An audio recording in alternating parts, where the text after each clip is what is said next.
Shalom, salam sejahtera. Semoga kasih karunia dan damai sejahtera dari Allah Bapa kita dan dari Tuhan Yesus Kristus menyertai kita semua. Kembali dengan saya, Kohelet Indonesia.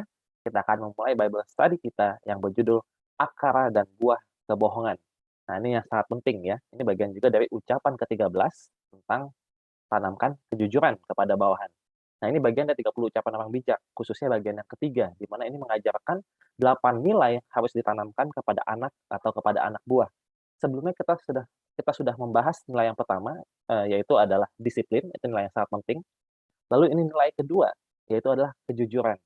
Nah, bisa dibilang kalau menurut saya, kejujuran adalah nilai yang paling penting yang perlu ditanamkan kepada seorang bawahan atau kepada anak. Karena tanpa kejujuran susah untuk kita percaya kepada anak kita atau kepada anak buah kita. Namun, bagaimanakah cara mengajarkan kejujuran? Nah, ini yang sangat, sulit ya, karena tidak mudah. Bukan hanya bilang, "Hai kamu, kamu tidak boleh bohong," lalu selesai. Bukan seperti itu yang mengajarkan kejujuran. Atau ada juga yang merasa, "Oh, ada yang bohong, anak buah bohong, lalu kita hukum," jadi dia langsung belajar, "Oh, jadi ini kita tidak boleh bohong, mengajarkan kebohongan." Tapi bukan seperti itu. Ya itu juga bagus, tapi itu sebenarnya mengajarkan disiplin, bukan mengajarkan tentang kejujuran. Mengajarkan kejujuran adalah menjelaskan apa-apa sajakah yang jujur dan apa-apa sajakah yang bohong. Nah, itulah yang akan kita bahas pada sesi kita kali ini. Oke, kita mulai dulu dengan pendahuluan ya. Baiklah, jadi awal kejatuhan, manusia. Nah, apakah yang menyebabkan kejatuhan manusia? Khususnya dalam dunia Kristen di Taman Eden ya.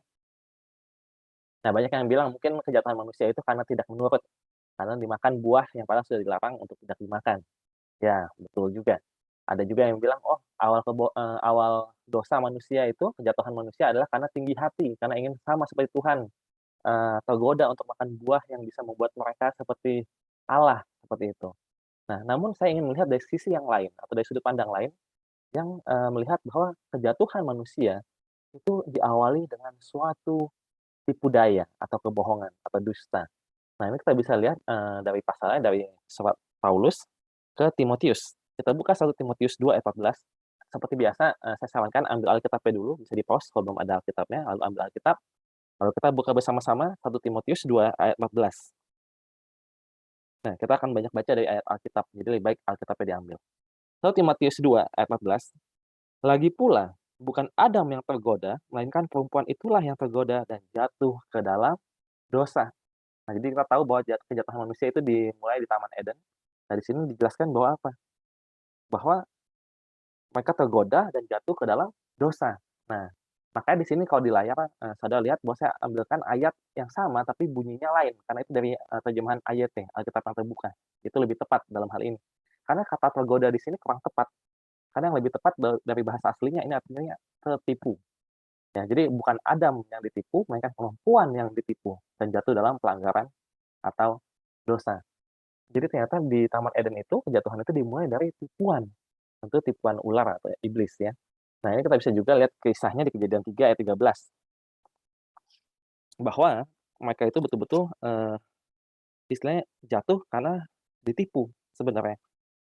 Di Kejadian 3 ayat 13 dikatakan apa di sini? Kita buka, "Kemudian berfirmanlah Tuhan Allah kepada perempuan itu, 'Apakah yang telah kau perbuat ini?' Jawab perempuan itu, 'Ular itu yang memperdayakan aku, maka aku makan.'" Ya, jadi di sini Hawa juga menyatakan bahwa, "Oh, saya jatuh karena saya diperdaya," atau istilah kena tipu daya, atau dibohongi ya, dibohongi atau ditipu oleh ular. Nah, jadi kejatuhan manusia itu dimulai dari kebohongan. Jadi mesti mengerti bahwa kebohongan atau ketidakjujuran adalah sesuatu yang sangat berbahaya. Nah, ini banyak orang yang sering tidak paham. Bahkan sering dikatakan, "Ah, kebohongan mah hal-hal kecil saja." Bahkan zaman sekarang banyak yang bilang, "Oh, kebohongan putih supaya tidak bikin orang sakit hati, nggak apa-apa." Atau ada lagi yang bilang, "Oh, nggak apalah, bohong demi maksud yang baik." Jadi soal kebohongan itu menjadi hal-hal yang remeh. Nah, ini yang bahaya. Itulah sebabnya dunia ini sekarang ini penuh kebohongan, penuh hoax. Karena kebohongan itu makin lama dianggap seperti biasa saja. Nah, makanya kita akan belajar bagaimana mengenali kebohongan-kebohongan dan menghindarinya. Akarnya dari kebohongan itu apa? Dan buah atau konsekuensinya itu apa? Dari kisah Taman Eden ini saja, dari Adam dan Hawa, kita sudah tahu bahwa konsekuensinya adalah kejatuhan manusia dari kesempurnaan. Nah, kita akan pelajari lebih jauh. Kita ke slide yang berikutnya. Nah, tetap perlu mengerti bahwa kebohongan itu ada nuansanya. Tadi sudah saya jelaskan bahwa ada yang bilang ada kebohongan putih, Nah, berikutnya, bagaimana pandangan Alkitab tentang kebohongan? Nah, kita bisa buka, sekali lagi dari surat Paulus, tapi kali ini ke jemaat di Efesus. Efesus 4 ayat 25 ya. Jadi tentu banyak yang sudah mengatakan bahwa kebohongan itu, eee, tidak baik. Bisa lihat dari 10 hukum, bahkan ada bilang jangan bersaksi dusta. Namun bersaksi dusta itu memang bagian dari kebohongan, tapi itu lebih spesial ya, karena itu istilah berbohong di hadapan, hakim. Nah, bagaimana dengan kebohongan yang biasa-biasa dalam kehidupan sehari-hari? Nah, kita lihat ke Efesus pasal yang keempat, kita buka Alkitabnya sama-sama, kita baca ayatnya yang ke-25. Efesus 4 ayat ke-25. Oke. Efesus 4 ayatnya yang ke-25. Karena itu, buanglah dusta dan berkatalah benar seorang kepada yang lain, karena kita adalah sesama anggota. Ya. Jadi dikatakan oleh Paulus apa? Buanglah dusta dan berkatalah benar. Nah, ini Paulus juga mendasarkan kalimat ini dari perjanjian lama. Ini sudah ada di Taurat Musa. Kita bisa lihat Imamat 19. Jadi ini bukan, bikin-bikinnya Paulus ya, ternyata sudah dari dulu Tuhan berfirman melalui Musa. Kita buka Imamat pasal 19 ayat yang ke-11. Di sini dikatakan, "Janganlah kamu mencuri, janganlah kamu berbohong, dan janganlah kamu berdusta seorang kepada sesamanya." Ya, janganlah kamu berbohong dan janganlah kamu berdusta seorang kepada sesamanya. Nah, jadi jelas bahwa ternyata, eee, kebohongan yang dianggap dosa, itu bukan hanya, bersaksi dusta di hadapan hakim ya, tapi sepertinya kebohongan dan dusta dalam kehidupan sehari-hari juga sesuatu yang buruk atau dilarang ya, kalau kita baca tulisan Paulus di Perjanjian Baru dan juga, di Imamat tadi ya. Nah, tapi yang menarik, ini ada nuansanya, ada nuance di sana. Ini kan cuma kebohongan yang langsung bilang, "Oh, kebohongan ini tidak baik," atau "Jangan berbohong." Tapi kita lihat dari sisi lainnya. Misal kita baca kisah dari 1 Raja-Raja 22, ini, kisah Ahab dan Mika, Nabi Mika, ini pernah kita, bahas sebelumnya. Jadi nanti mungkin saya jelaskan, tapi kita baca dulu ayatnya ya, 1 Raja-Raja 22 ayat 22 sampai 23. Jadi, ceritanya mungkin saya kasih aja ceritanya sedikit dulu ya, karena mungkin ada yang tidak ikut seri kita dari awal. Jadi intinya pada saat itu Raja Ahab, raja Israel itu ingin berperang melawan Aram untuk merebut Ramot Gilead. Lalu dia mengajak Yosafat, raja Yehuda, untuk membantunya. Lalu Yosafat berkata, "Oh, kita tanya dulu Nabi Tuhan, gimana ini tentang perang ini, baik nggak, kita bakal menang atau enggak?" Gitu. Nah inilah, lalu istilahnya, nabi-nabi tanda kutip, nabi-nabi Tuhan, atau mungkin nabi-nabi palsu sebenarnya, mengatakan bahwa, "Ya majulah, maka menang." Nah, ini dikatakan, dijelaskan oleh Mika bin Yirmyah bahwa mereka itu sebenarnya berdusta atau kena roh dusta. Nah, ini menarik. Amsal 22 ayat 22 sampai 23. Nih, dikatakan, jawabnya, "Aku akan keluar dan menjadi roh dusta dalam mulut semua nabinya." Ia berfirman, "Biarlah engkau membujuknya dan engkau akan berhasil pula. Keluarlah dan berbuatlah demikian. Karena itu sesungguhnya Tuhan telah menaruh roh dusta ke dalam mulut semua nabimu ini. Sebab Tuhan telah menetapkan untuk menimpakan malapetaka kepadamu." Ya, jadi nabi-nabi Tuhan yang bilang kepada Ahab dan Yosafat, "Oh ya majulah dan akan menang." Menurut Mika, dia melihat bahwa semua itu berbohong karena Tuhan mengirimkan roh dusta. Nah, ini menarik ya. Hah, kok Tuhan bisa mengirimkan roh dusta? Mungkin ternyata dusta atau kebohongan ya jangan dipakai Tuhan juga gitu kan. Nah, jadi semakin ada nuansanya ya. Nah, kita lihat lagi, nabi Tuhan saja berbohong, atau maksudnya pernah berbohong gitu ya. Menarik ya, karena banyak orang merasa, "Oh, nabi tidak mungkin berbohong." Sebenarnya ada beberapa contohnya di Alkitab. Nanti kita akan lihat contoh yang lain, tapi kita pakai, contoh di kasus ini dulu. Mika sendiri ketika ditanya ini akan menang atau enggak, dia sempat berdusta. Kita baca di ayat sebelumnya, masih di 1 Raja 22, 1 Raja 1 Raja-Raja pasal 22, kita baca ayat 15, ya. Setelah ia sampai kepada raja, bertanyalah raja kepadanya, "Mika, apakah kami boleh pergi berperang melawan Ramot Gilead, atau kami membatalkannya?" Jawabnya kepadanya, "Majulah dan engkau akan beruntung, sebab Tuhan akan menyerahkannya ke dalam tangan raja." Nah, jadi Mika juga seperti nabi-nabi yang lain. Dia bilang, "Maju, kamu akan menang." Padahal sebenarnya tidak ya, akan kalah. Tadi kan udah kita baca ya, ternyata Tuhan mengirimkan roh dusta, supaya Ahab pergi dan mati di medan perang. Jadi di sini ternyata nabi yang benar saja, Mika, ikut berdusta. Nah, ini menarik kan? Tentu kita sudah bahas ini di sesi yang sebelumnya, pada dasarnya adalah Mika tahu bahwa Ahab itu tidak pernah mendengarkan dirinya. Jadi dia katakan, sengaja katakan yang sebaliknya, supaya Ahab berlaku sebaliknya. Jadi dia bilang, "Maju, akan menang." Harapannya supaya Ahab jadi nggak percaya, lalu nggak jadi pergi, jadi mati. Sebenarnya seperti itu. Nah, ini tapi pembahasannya panjang dan tidak kita bahas di sini. Di sini hanya saya tunjukkan bahwa ternyata nabi Tuhan saja bisa berbohong, bahkan demi kebaikan, supaya Ahab tidak pergi dan mati. Meskipun akhirnya ujung-ujungnya akhirnya, Mika berbicara yang benar, bahwa Ahab itu akan kalah dan mati, lalu Ahab tidak percaya, dia tetap pergi dan akhirnya betulan meninggal. Nah, apakah ini dapat dibenarkan? Apakah kebohongan nabi ini dapat dibenarkan? Nah, ini yang menarik ya, kita di sini sedang membahas, ucapan orang bijak, bahas kitab Amsal juga yang berbicara tentang apa? Tentang hikmat. Mesti dibedakan perbedaan antara hukum dan hikmat. Hukum itu antara benar dan salah, boleh atau tidak, dosa atau tidak. Nah, kita yang membahas hikmat. Hikmat ini bukan masalah benar atau salah, tapi hikmat itu membahas konsekuensi. Jadi apabila berbohong, konsekuensinya apa? Maupun meskipun bohong itu ada suatu yang tanda kutip bohong demi kebaikan, tetap ada konsekuensi buruknya. Singkat cerita, kalau dalam kisah Mika dan Ahab ini, Mika akhirnya dipenjara ya, bahkan kemungkinan besar dipenjara seumur hidup. Nah, jadi tetap ada akibat buruknya. Nah, makanya kita mesti pelajari dari ucapan orang bijak itu sendiri, yang tadi sudah saya bilang ya, ucapan ke-13, itu ada di Amsal pasal 22 sampai 24. Tapi ucapan 13 ada di Amsal 23 ayat 15 sampai 16. Saya bacakan ya. "Hai anakku, jika hatimu bijak, hatiku juga bersukacita. Jiwaku bersukaria kalau bibirmu mengatakan yang jujur." Jadi, meskipun kebohongan itu bisa demi kebaikan, lebih disenangi atasan apabila seorang anak buah itu berkata jujur. Meskipun tanda kutip kejujurannya akan berakibat buruk, tetap seorang orang tua ataupun atasan lebih senang apabila anaknya atau anak buahnya itu berkata jujuran. Yang dibilang hatinya akan bersukacita atau bersukaria kalau bibir anak buahnya atau anaknya itu berkata jujuran.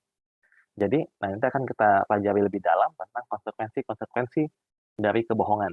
Baik kebohongan yang tanda kutip memang jahat, ada juga kebohongan yang mungkin baik, tapi tetap ada konsekuensinya bahwa itu buruk. Nah, kita akan pelajari ya.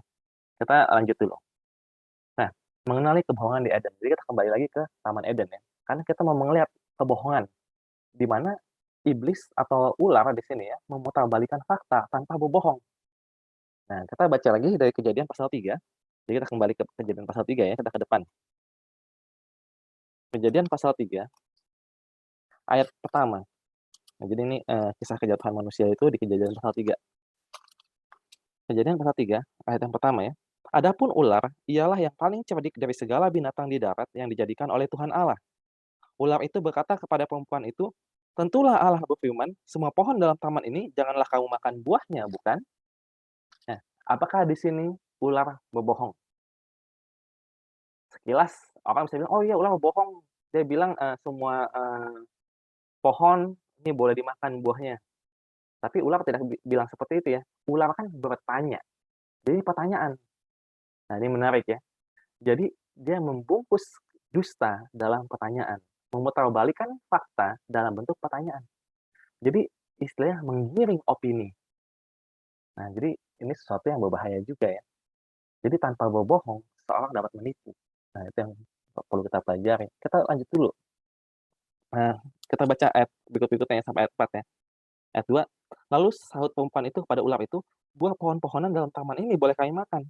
Tetapi tentang buah pohon yang ada di tengah-tengah taman, Allah berfirman, jangan kamu makan ataupun raba buah itu, nanti kamu mati.'" Nah, ini ayat keempat ya, penting. "Tetapi ular itu berkata kepada perempuan itu, 'Sekali-kali kamu tidak akan mati.'" Nah, ini menarik ya. Apakah di sini ular berbohong? Apakah benar ketika Hawa makan buahnya dia mati? Mati atau tidak? Kenyataannya Hawa masih hidup lama ya, Adam juga makan buahnya, lalu masih hidup cukup lama, umurnya Adam itu 930 tahun. Jadi ini yang kita sebut dengan istilah half truth, atau setengah kebenaran, atau kebenaran yang tidak penuh. Jadi ada benernya dibilang bahwa makan buahnya tidak akan mati. Maksudnya dalam arti tidak langsung mati.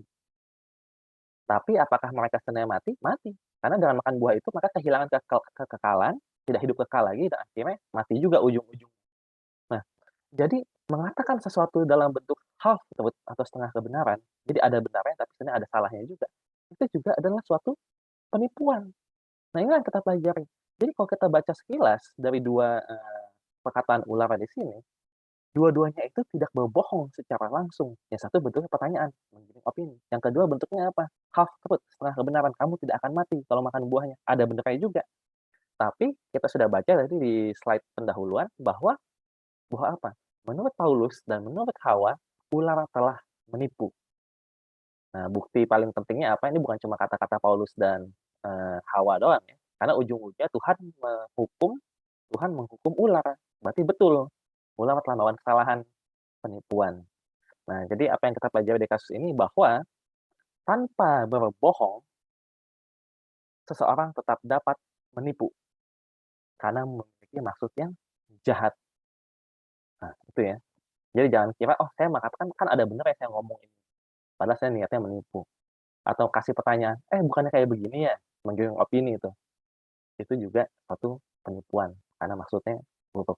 Nah, bagaimana dengan sebaliknya? Bagaimana apabila kita berbuat kebohongan dengan maksud yang baik? Nah, masih dalam kisah yang sama, kita ke slide berikutnya dulu. Kebohongan dengan maksud baik, namun berakibat buruk.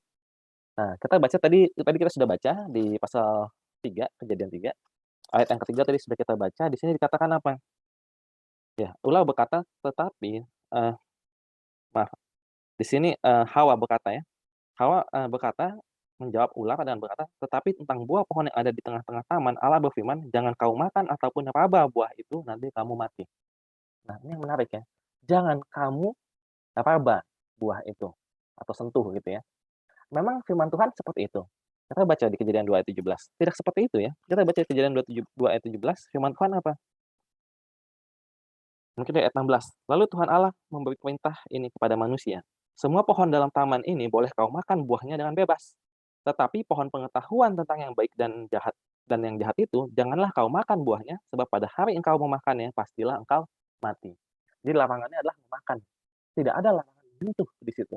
Nah, tapi pertanyaannya kenapa Hawa bisa mengatakan, "Jangan kamu raba"? Kenapa Hawa berkata bahwa Tuhan berfirman bahwa jangan kamu raba, jangan kamu sentuh buahnya? Nah, inilah yang mesti kita pelajari. Dalam, Kejadian 2 ayat 17 tadi, Hawa itu belum ada ya, Hawa baru diciptakan atau dibentuk beberapa ayat setelahnya. Jadi ini ucapan Tuhan kepada Adam. Jadi, kemungkinan besar yang terjadi adalah apa? Adam yang menambahkan firman Tuhan. Jadi larangannya adalah jangan makan buahnya. Nah, ketika Hawa sudah dijadikan, Adam mungkin memberitahukan Hawa, "Jangan kamu makan buahnya, jangan juga kamu raba atau kamu sentuh." Nah, tujuannya pasti baik ya, dia nambah-nambahin ini. Kan suatu kebohongan ya, dalam artian kan tidak dilarang sama Tuhan. Tuhan nggak berfirman jangan sentuh, tapi Adam tambahkan. Tujuannya pasti baik. Maksudnya apa? Dilarang sentuh juga, karena kalau disentuh aja enggak, udah pasti nggak mungkin dimakan. Itulah maksud Adam. Jadi dibikin supaya semakin jauh dari, memakan buah itu. Tapi singkat cerita, akhirnya buruk. Kenapa? Bayangkan apabila pada saat, ular dengan, Hawa sedang tadi ya, tanya jawab, lalu Hawa jawab tadi kan, "Nggak boleh kamu sentuh." Bayangkan apabila ular itu akhirnya memberikan atau melempar buah itu pada Hawa. Lalu anggaplah Hawa dengan refleks tiba-tiba menangkap buahnya, pas disentuh, "Oh, saya nggak mati." Itu timbul keraguan kan, jangan-jangan kata-kata jangan makan buahnya juga bohong, karena dia cek raba nggak mati, nggak apa-apa, jangan-jangan nggak boleh makan itu juga bohong. Nah, itulah bahaya ketika kita menambahkan sesuatu dengan maksud yang baik. Ini banyak contohnya ya, misal di gereja, gereja bisa menambah-nambah atau pendeta bisa menambah-nambahkan aturan. Tapi ketika orang yang mulai sadar, orang Kristen atau jemaat yang sadar, sebenarnya itu tambahan, di Alkitab tidak dilarang demikian. Nah, dia bisa mempertanyakan perkataan pendeta atau ajaran dalam, gerejanya yang lain. Itu bahayanya. Contohnya apa sih? Sebenarnya yang dilakukan Adam ini tuh bukan sesuatu yang unik ya, bahkan dalam, tradisi Yahudi, ini menjadi hal yang biasa. Bahkan dalam zaman Yesus, itulah yang dilakukan oleh orang Farisi. Itu dinamakan istilahnya fencing the law atau memagari hukum. Jadi misalnya hari Sabat nggak boleh jalan jauh, nggak boleh angkat benda berat. Nah itu tambahan, itu ditambah-tambahin aturannya. Padahal aturannya cuma apa sih, sederhana kan, ingat dan kuduskanlah hari Sabat, kita jangan bekerja. Tapi ditambah-tambahin sama orang Farisi. Tujuannya baik, karena kalau kamu nggak bisa jalan jauh, nggak bisa angkat berat, tentu kamu nggak akan bisa bekerja atau berbisnis atau berdagang atau apa bertani gitu misalnya. Jadi itu ditambah-tambahkan untuk melindungi hukum. Tujuannya baik, supaya orang tidak melanggar hukum itu. Nah, tapi ternyata itu adalah buruk ya. Singkat cerita, nanti Yesus menentang itu. Nah, jadi apa yang kita bisa pelajari di sini? Dari kisah Adam dan Hawa khususnya, dengan Adam nambah-nambahin, itu bisa menimbulkan keraguan dalam diri Hawa ketika ia sadari tambahan itu adalah kebohongan. Nah, ini kita bisa baca Amsal 30 ayat 6. Ini menarik. Amsal yang ke-30 ayat 6. Oke. Di sini dikatakan apa? Terkait firman Tuhan itu jangan ditambah-tambahkan. Amsal 30 ayat 6. Jangan menambahi firman-Nya supaya engkau tidak ditegurnya dan dianggap pendusta. Jadi kalau Tuhan firman apa? Jangan ditambah-tambahin. Jangan pikir, oh saya perlu menjaga firman Tuhan ini supaya tidak dilanggar, saya tambah-tambahin aturan. Jangan ya, karena di sini bilang apa? Jangan menambahi firman-Nya supaya engkau tidak ditegurnya dan dianggap pendusta. Oke, kita lanjut lagi ya. Mengenali akar kebohongan. Nah, kita mulai masuk studi kasusnya Yakub dan Esau. Ini ada 3. Saya bagi 3 slide maksudnya. Karena Yakub ini istilahnya kisah hidupnya Yakub itu penuh kebohongan. Bahkan nama Yakub itu erat kaitannya dengan kebohongan. Kita bisa lihat di Kejadian 27 ayat 36. Kejadian 27 ayat 36. Nah, ini ceritanya adalah habis setelah Yakub menipu Ishak ya. Lalu Esau kesel karena berkatnya diambil. Kejadian 27 ayat 36. Kata Esau, "Bukankah tepat namanya Yakub? Karena ia telah 2 kali menipu aku." Nah, Yakub sama menipu di sini akar katanya ada kesamaannya ya. "Hak kesulunganku telah dirampasnya dan sekarang dirampasnya pula berkat yang untukku." Nah, jadi di sini dikatakan oleh Esau bahwa Yakub telah menipunya 2 kali dan karena itu tepat namanya Yakub, Yakub menipu maksudnya. Menipunya 2 kali, apa saja itu? Di sini disebutkan, "Hak kesulungan telah dirampas dan sekarang dirampas pula berkat yang untukku." Yang sekarang ini maksudnya adalah ketika Yakub menipu Ishak dan mengambil berkat kesulungan. Nah, yang menarik di sini menurut Esau, Yakub ini sudah 2 kali menipu, bukan kali ini saja, tapi sudah sebelumnya ketika merampas hak kesulungannya. Kapankah itu? Itu di Kejadian 25 ayat 31 ayat sampai 32. Kita mundur 2 pasal, Kejadian 25 ayat 31 sampai 32. Ini sudah kita bahas sebelumnya di ucapan yang ketiga ya, jadi saya di sini cepat saja. Nih, Kejadian 25 ayat 31 sampai 32. Tetapi kata Yakub, "Jualah dahulu kepadaku hak kesulunganmu." Saud Esau, "Sebentar lagi aku akan mati. Apakah gunanya bagiku hak kesulungan itu?" Jadi, kisah bagaimana, Yakub ini merampas hak kesulungan Esau. Ini sudah saya bahas di ucapan 3, bisa dicek di deskripsi videonya untuk lebih jelas. Tapi singkat cerita, di sini terjadi tipu-menipu antara 2 bersaudara ini. Esau saja udah bilang ya, di sini ada terjadi penipuan. Ini penipuan yang pertama, merampas hak kesulungan. Apa penipuannya? Karena Yakub itu mau membeli hak kesulungan Esau hanya dengan semangkuk makanan. Nah, jadi mau membeli sesuatu dengan harga yang sangat murah, atau dia menjual supnya dengan harga yang sangat mahal dengan tidak wajar, itu juga penipuan atau akar dari penipuan. Mungkin secara legal itu tidak tidak menipu ya, karena dua-duanya sama setuju gitu kan. Tapi sebenarnya kalau di sini ini adalah akar penipuan. Dan Esau juga berusaha menipu Yakub, karena ia ingin menjual apa yang tidak bisa dijual. Esau mau menjual hak kesulungan yang sebenarnya bukan miliknya untuk dijual. Hak kesulungan itu tidak bisa dijual.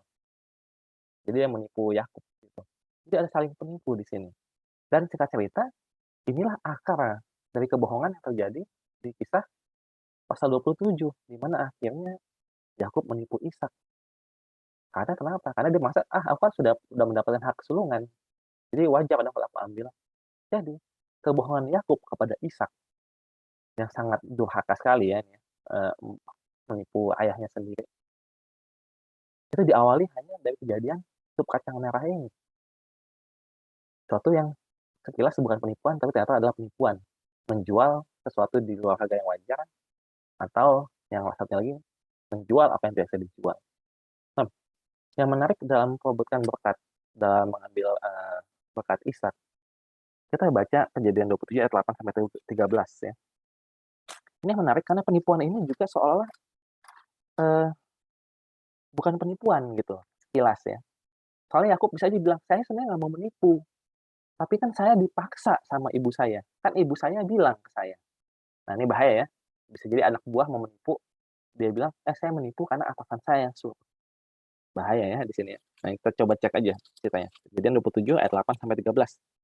Maka sekarang anakku, kata-kata Ribka ya, maka sekarang anakku dengarkanlah perkataanku seperti yang kuperintahkan kepadamu. Pergilah ke tempat kambing domba kita, ambillah dari sana 2 anak kambing yang baik, maka aku akan mengolahnya menjadi makanan yang enak bagi ayahmu seperti yang digemarinya. Bawalah itu kepada ayahmu supaya dimakannya, agar dia memberkati engkau sebelum ia mati. Lalu kata Yakub kepada Ribka ibunya, tetapi Esau kakakku adalah seorang yang berbulu badannya, sedang aku ini kulit-kulicin. Mungkin ayahku akan meraba-raba aku, maka nanti aku akan menyangkal bahwa aku mau memperolok-olokkan dia. Dengan demikian aku akan mendatangkan kutuk atas diriku dan bukan berkat. Nah, ayat 13, tetapi ibunya berkata kepadanya, akulah yang akan menanggung kutuk itu anakku, dengarkanlah saja perkataanku. Pergilah, ambillah kambing-kambing itu. Jadi Yakub kan bisa bilang, saya ini bukan mau menipu Ishak, saya nggak mau menipu ayah saya sudah menolak-nolak kok, di ayat sebelumnya ada juga ya menolaknya. Tapi sekarang dipaksa atau diperintahkan ibu saya, sebagai anak yang menurut pada orang tua, saya ikuti ibu saya dong. Saya dia bilang begitu kan. Nah, tapi ini juga adalah suatu kebohongan. Ribka juga bisa membela diri, saya nggak bohong, kan saya cuma kasih saran kepada anak saya, dia yang bohong, saya nggak bohong. Tapi di sini bilang, aku akan menanggung kutuknya. Singkat cerita, ini juga adalah suatu kebohongan. Hukumannya apa? Ya, singkat cerita, Yakub mesti lari ke padang Aram. Lari dari rumah itu kan sesuatu yang jelek ya, konsekuensi yang buruk. Sedangkan untuk Ribka sendiri, dia bilang, aku akan menanggung kutuk. Singkat cerita, hukumannya dia apa? Dia tidak melihat anaknya lagi. Ketika Yakub ke padang Aram, Ribka meninggal. Nah, nggak ditulis secara eksplisit, tapi kapan-kapan kita bisa bahas indikasi yang menunjukkan bahwa Ribka sudah meninggal ya. Jadi intinya adalah Ribka tidak ketemu anaknya lagi. Nah, itulah akibat kebohongan. Tujuannya tanda kutip mungkin kesannya baik, oh iya, kita kan mau mengikuti nubuatan Tuhan. Yang dimana dibilang bahwa yang tua akan jadi hamba yang muda. Nah, jadi nggak bisa ya, seperti itu ya. Mau bohong dengan maksud baik, atau dibilang saya dipaksa orang lain, saya disuruh teman saya, disuruh ibu saya, itu tetap adalah kebohongan dan akibatnya buruk atau bahkan fatal. Yakub menderita di padang Aram dan Ribka meninggal tanpa ketemu anaknya lagi. Kita lanjut ke bagian berikutnya. Jadi akhirnya Yakub ke padang Aram ya. Di sini kejadian 29 ayat 13. Kita bisa baca apa? Kejadian 29 ayat 13 dikatakan, segera sesudah Laban mendengar kabar tentang Yakub. 29 ayat 25. Tetapi pada 29 ayat 13 dulu. Kita jelasin tentang apa yang terjadi ketika Yakub sampai di padang Aram. Ayat 13. Segera sesudah Laban mendengar kabar tentang Yakub, anak saudaranya itu, berlarilah ia menyongsong dia, lalu mendekat dan mencium dia, kemudian membawanya ke rumahnya. Maka Yakub menceritakan segala hal ihwalnya kepada Laban. Nah, ini yang menarik ya. Meskipun dibilang Yakub menceritakan segala hal ihwalnya kepada Laban, kata segala itu harus ngerti ya dalam perjanjian lama dan baru dalam Alkitab itu ada konteksnya. Jadi segalanya dalam arti mungkin dia cuma menceritakan bahwa oh saya kesini mau mencari istri, tapi tidak betul-betul semuanya. Nah, inilah yang menjadi awal atau akar kebohongan kemudian. Kita baca di ayat 25, sehingga kan kita ceritakan apa Yakub bekerja kepada Laban kan. Lalu akhirnya bekerja untuk mendapatkan istri, untuk menikahi Rahel. Nah, tapi setelah 7 tahun bekerja tidak dapat. Ini ayat 25. Tetapi pada waktu pagi tampaklah bahwa itu Lea. Lalu berkatalah Yakub kepada Laban, "Apakah yang kau perbuat terhadap aku ini? Bukankah untuk mendapatkan Rahel aku bekerja padamu? Mengapa engkau menipu aku?" Nah, kalau kita cuma baca cerita ini kan kesannya, kok Laban jahat banget sih? Yakub udah bekerja 7 tahun, dapetin Rahel, tapi setelah 7 tahun kok malah ditipu. Bukan dapet Rahel, dikasih Lea. Nah, Laban itu menipu dengan bikin-bikin alasan lagi, "Oh iya, tradisi di sini mesti yang tua dulu dinikahkan, baru yang muda." Nah, jadi kesannya kan yang jahat kan Laban. Tapi tadi kita sudah bahas ya pasal 29 ayat 13, bahwa Yakub menceritakan banyak hal, tapi dia mungkin tidak menceritakan bahwa dia itu sebenarnya lagi lari dari apa, dari Esau karena mau dibunuh. Kenapa? Karena dia telah menipu Ishak, sehingga terjadi kesalahpahaman dalam diri Laban. Karena ketika, Yakub datang ke padang Aram, kan diceritakan, "Saya datang untuk mau menikah." Intinya seperti itu kan alasan dia pergi ke padang Aram yang di permukaan gitu ya. Laban pasti senang, karena dia ingat dulu ketika ia masih muda, atau di Alkitab bahwa pasal sebelumnya, ada seorang hamba bernama Eleazar dikirim oleh Abraham untuk mengambil istri untuk Ishak, dan pada saat itu dibawa 10 unta mas kawin, penuh benda barang berharga ya, mungkin perak, emas, parfum, rempah-rempah, seperti itu. Jadi ketika Yakub datang dan berkata, "Aku datang untuk mau mencari istri," pasti Laban sangat senang dan mengharapkan akan dapat 10 unta lagi mas kawin yang besar. Makanya jadi ketika Yakub bilang mau bekerja, "Kamu bekerja di sini," kata, Laban kan, "apa upahmu?" Terus Yakub menjawab, "Ya aku akan kerja 7 tahun untuk mendapatkan Rahel." Tentu Laban akan salah paham, "Oh dia mau bekerja dan gratis kepada saya. Oh nanti kan saya bakal dapat mas kawin." Nah tapi setelah 7 tahun ternyata mas kawin itu tidak datang-datang, 10 unta penuh harta tidak datang-datang. Sehingga setelah 7 tahun, tiba-tiba kok udah selesai 7 tahunnya, mas kawinnya belum datang, akhirnya tiba-tiba si Yakub nagih, "Kan saya udah bekerja 7 tahun untuk mendapatkan Rahel." Ya tentu wajar saja Laban tidak senang dan akhirnya, "Ah saya ditipu ini, mana nih mas kawinnya nggak datang-datang." Jadi akhirnya ditukarlah dengan Lea dan disebut 7 tahun lagi bekerja. Nah itu ya, jadi akal kebohongannya adalah apa, dari awal Yakub itu tidak betul-betul menceritakan bahwa ia lari dari Ishak. Karena kalau dia ceritakan dia lari dari Ishak, mungkin Yakub takut takut tidak mendapatkan, istri, lalu disuruh pulang dan bahaya kan. Padahal, Ribka sudah bilang kepada Yakub, "Kamu pergi ke sana, nanti tunggu ketika Esau amarahnya sudah reda, nanti aku panggil pulang." Bahkan Ishak bilang, "Kamu pergi ke sana cari istri." Nah, jadi si Yakub ini takut, dia kan harus menipu bapaknya kan, takut kalau pulang belum dapat istri nanti bisa napa-napa. Nah, itulah ketika tidak menceritakan sepenuhnya dan mengambil manfaat atau taking advantage dari kesalahpahaman orang lain, dalam hal ini kesalahpahaman Laban yang berharap dapat 10 unta, itu juga adalah penipuan.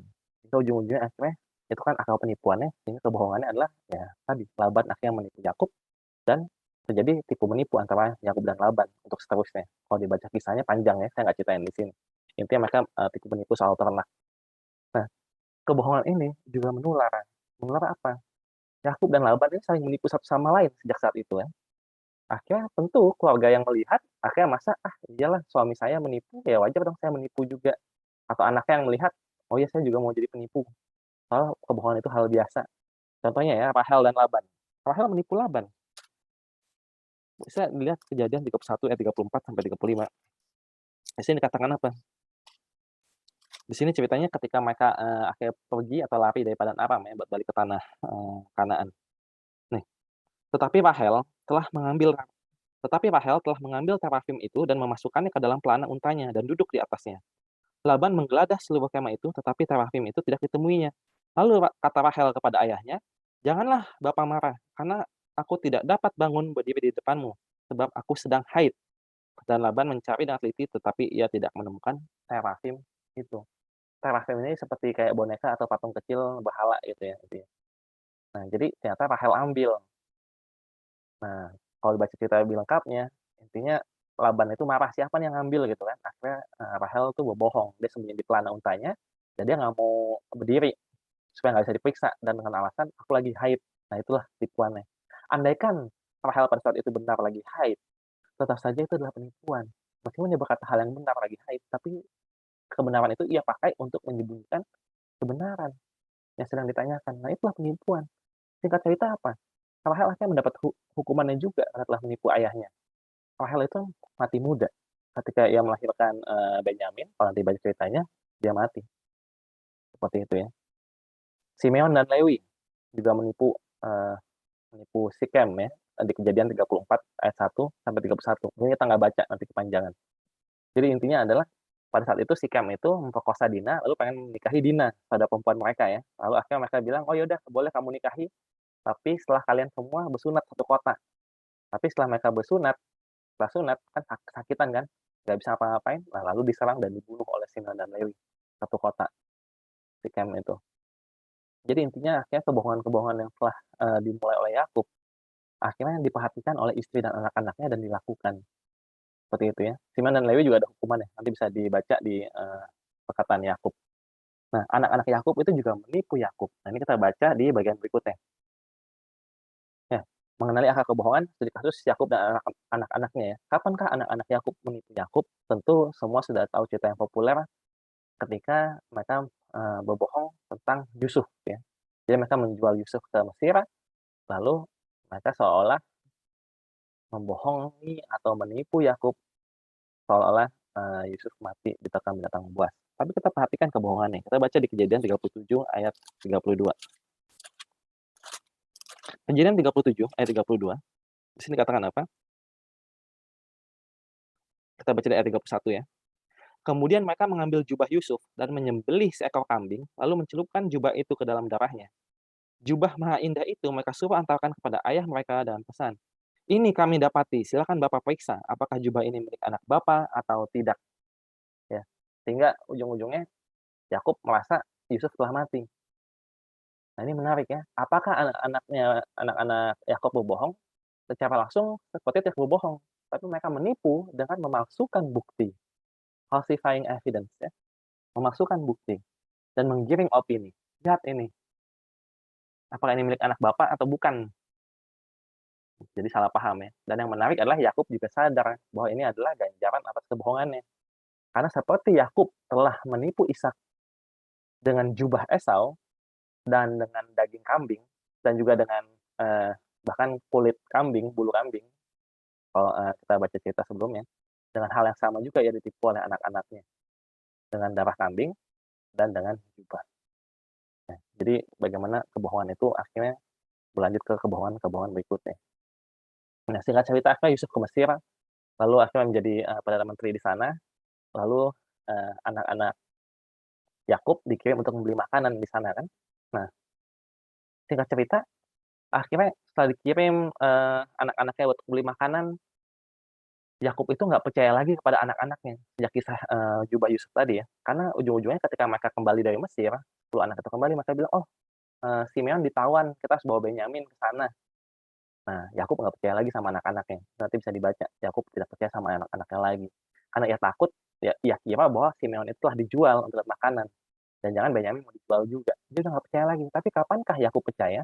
Nah, itu kita bisa baca di Kejadian 45, 27 sampai 28. Tentang, akhirnya Yakub itu istilahnya, bertobat dari kebohongannya ya. Kejadian 45 ayat 27 sampai 28, di sini dikatakan apa?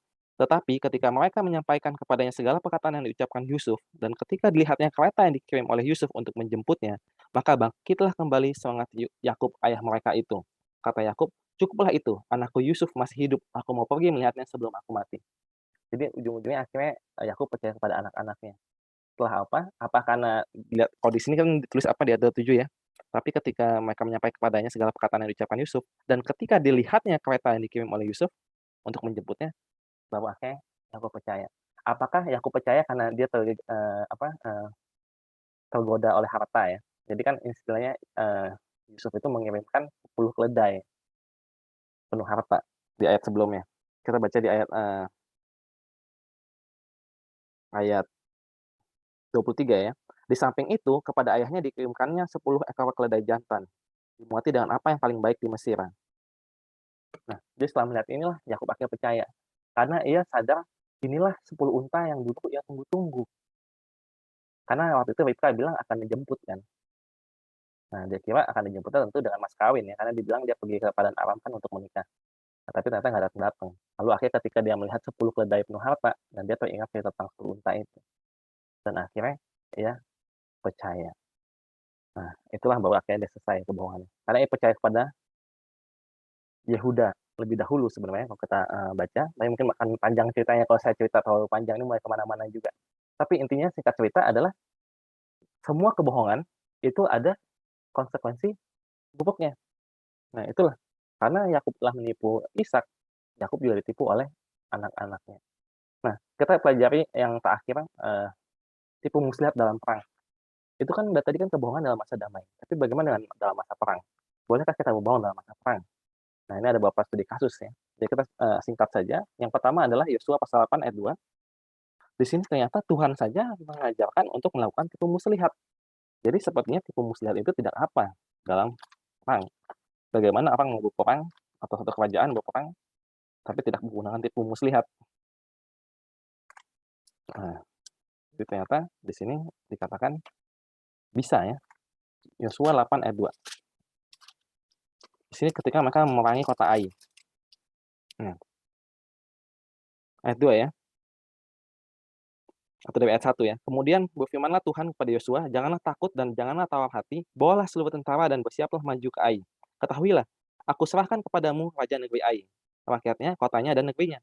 Dan haruslah kau lakukan kepada Ai dan rajanya seperti yang kau lakukan kepada Yeriko dan rajanya.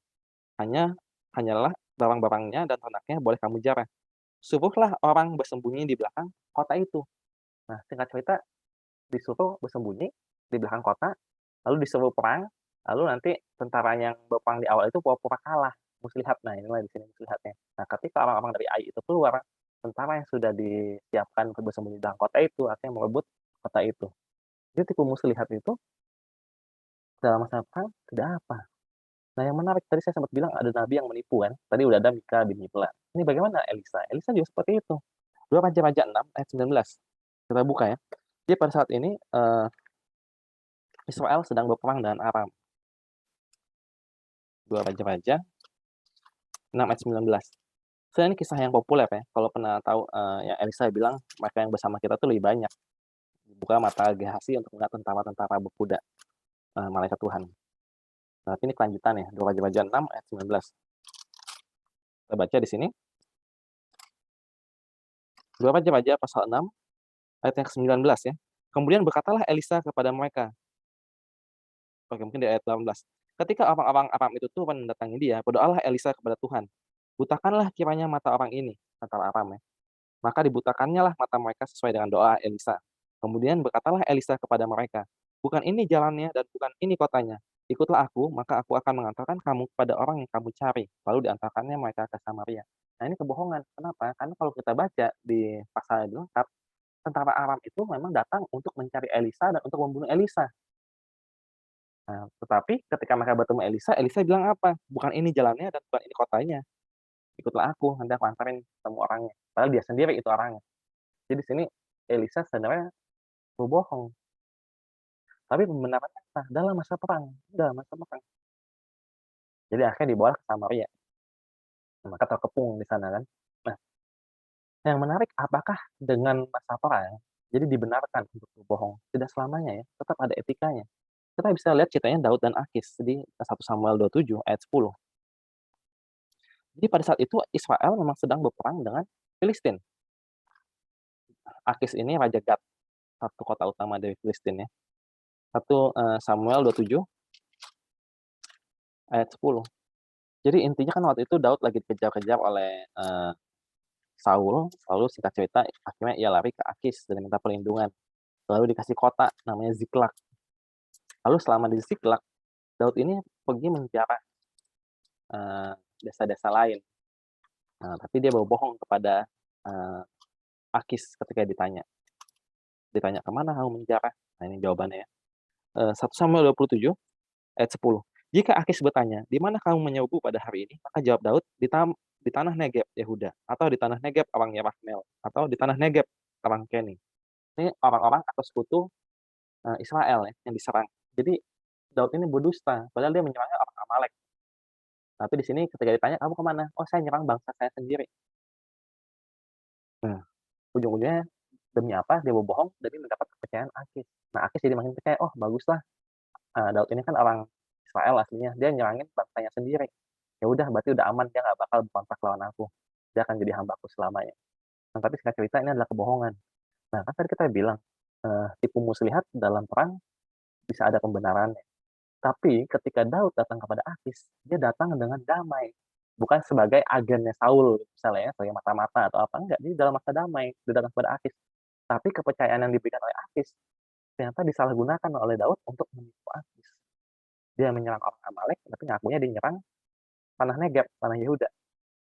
Singkat cerita apa? Akhirnya Daud dapat hukumannya ya. Jadi kalau tahu ceritanya, lanjutannya adalah ketika Daud nanti pergi berperang, tiba-tiba Ziklag atau kotanya dia diserang oleh orang Amalek. Jadi singkat cerita, semua kebohongan itu ada apa? Ada konsekuensinya. Itulah pelajaran kita kali ini. Jadi jangan alasan-alasan bilang, "Oh, saya kan cuma bertanya," padahal menggiring opini, atau "Saya kan disuruh orang tua saya berbuat bohong," atau "Saya sebenarnya mengatakan yang benar kok, misalnya Rahel, saya lagi haid, tapi sebenarnya buat menutup kebenaran," atau memberikan bukti yang salah seperti anak-anak Yakub memberikan jubah yang dikasih darah kambing, seperti itu. Atau menutupi kebenaran seperti Yakub dengan Laban.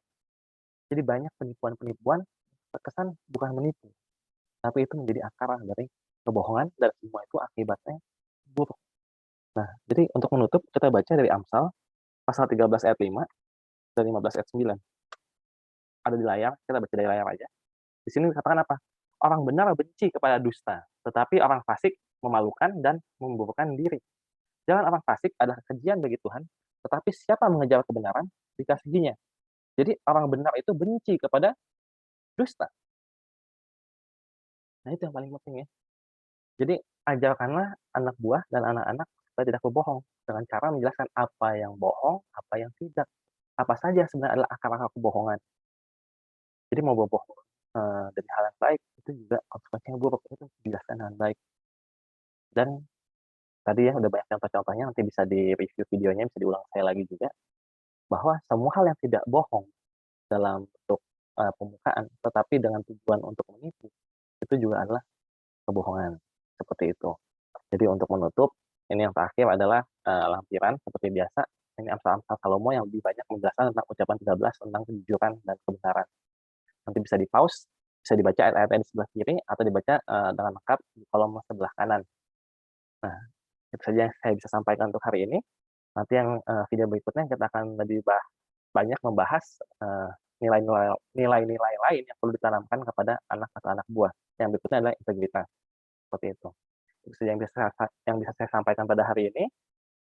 Salam sejahtera, Tuhan berkati. Amin.